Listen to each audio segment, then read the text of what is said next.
নমস্কার, আজকের রেসিপি হলো কাতলা মাছের মাথা দিয়া উস্তে। মাছগুলোতে হলুদ লবণ লাগিয়ে নিলাম। এখানে মিডিয়াম সাইজের কয়েকটি উস্তা নিয়ে নিয়েছি।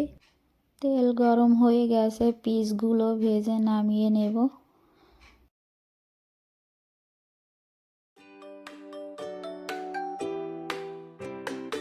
মাছগুলো কড়া করে ভেজে নামিয়ে নিলাম।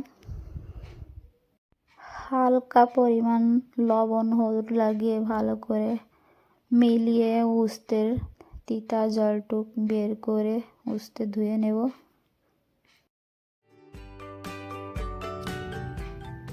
হালকা পরিমাণে লবণ হলুদ দিয়ে উস্তেগুলো সুন্দর করে ভেজে নেব।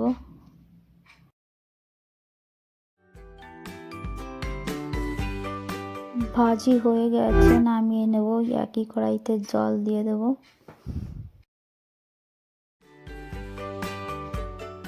জলে উবাল এসে গেছে, 1 চামচ লবণ 1 চামচ হলুদ দিয়ে সঙ্গে সঙ্গে মাছগুলা দিয়ে ভালো করে জ্বালিয়ে নেব।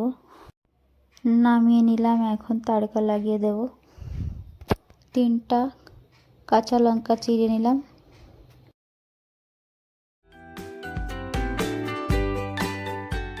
তাড়কার জন্য কড়াইতে তেল দিয়ে দিলাম। তেলের উপরে কয়েক পিস শুকনো ঝালের টুকরা, সরষা, কাঁচা লঙ্কা, উস্তাগুলা দিয়া একটু নাড়িয়ে চাড়িয়ে সবজি তাড়কা লাগিয়ে দিলাম।